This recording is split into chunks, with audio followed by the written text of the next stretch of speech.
Ielts Speaking Lesson 1. Let's talk about how to train your psychology. Let's go! Here are 3 areas I'm going to cover today. First, practicing together. Second, mock example questions.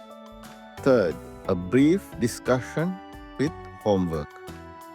So the objective of this lesson is to help learners overcome societal expectations and mental blocks in speaking English confidently by using Krashen's input hypothesis and Bandura's social cognitive theory.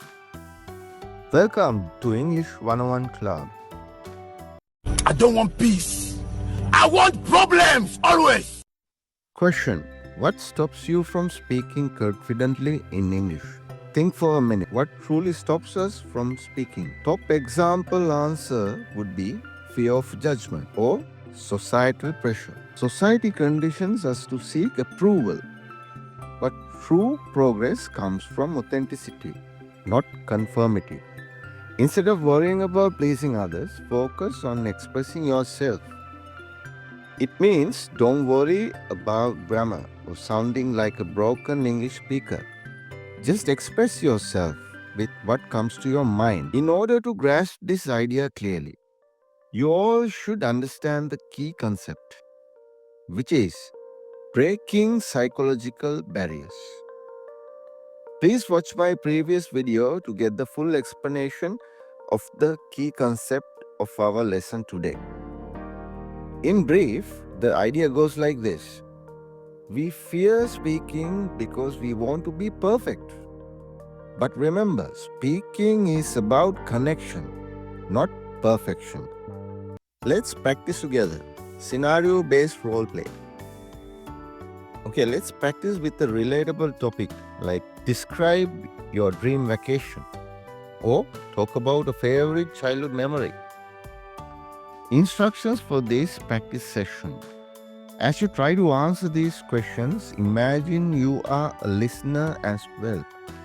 Ask yourself these 2 questions as you finish your statements with non-critical responses. For example, that's interesting.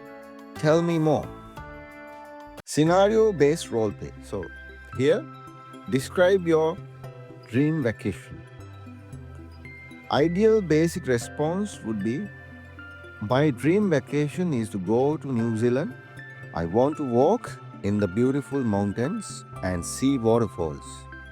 I would stay in a small house near a lake and enjoy the peaceful view. At night, I want to look at the stars because the sky there is very clear.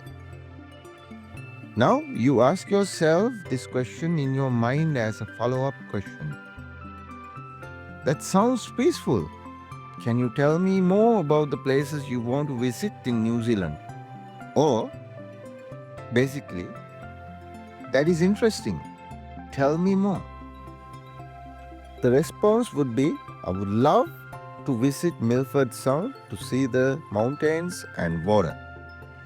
I also want to go to Hobbiton because I like the movies.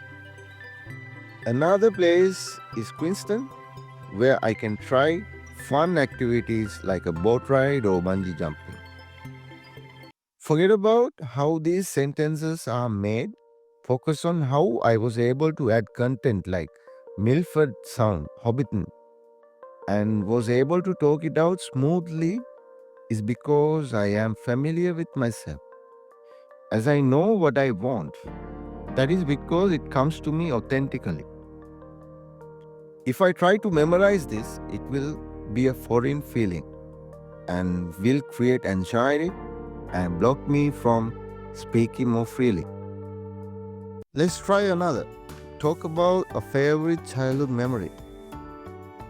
You can go with what is trending by following a memorized answer, which is foreign, or be yourself. An example of a proficient answer, a memorized answer. One of my favorite childhood memories is spending summer evenings with my grandparents in their garden. The serene atmosphere, filled with the sweet fragrance of blooming jasmine, created a peaceful escape from the outside world. We would sit beneath a sprawling mango tree as my grandfather shared captivating stories from his youth, and my grandmother prepared delicious homemade treats. Those moments were filled with laughter, love, and sense of connection that remains deeply meaningful to me. It was a simple yet profound experience that shaped my appreciation for family and tradition. So, this answer has it all. It has all the adjectives, adverbs, emotions, different timelines, sounds perfect. This kind of explanation might come to us or might not. We can try to memorize this structure because this gets the most results and makes our life that much harder. Or we can be ourselves and be free because, after all, you're supposed to share your memory with how you remember it. That is how it was made as a memory, right? So, an ideal example of being yourself. My favorite childhood memory is playing outside with my friends after school.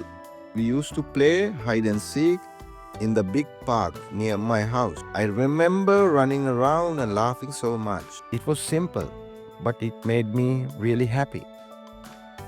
So, follow-up question in your mind would be, that sounds like so much fun.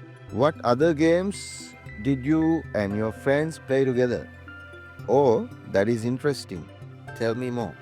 Your response would be, we also played tag and sometimes made up our own games with sticks and rocks. It was always exciting because every day felt like an adventure. So take note, when you are yourself, you tend to sound simple. When you try to imitate others or please others, you sound complicated because you try to add things that are not there. The problem with this is when it is a very tense situation, trying to complicate speech will increase anxiety and just make you talk like a 3-year-old, even if you are a most fluent speaker. Together with asking yourself questions like, that's interesting and tell me more, you become your own fan and then you feel relaxed when responding to any question because you got you. Instead of waiting for examiner's judgment to react with, right? Also known as verbal persuasion, encouragement such as, that's interesting, tell me more, reinforces positive self-perception. That concludes my first lesson for Easy 6.5 in IELTS for speaking. Watch next, IELTS Speaking Lesson 1A. If this high-octane wisdom helped you, please leave a like, subscribe, and comment if I should make a longer video. Thank you. This is English 101 Club. Good day.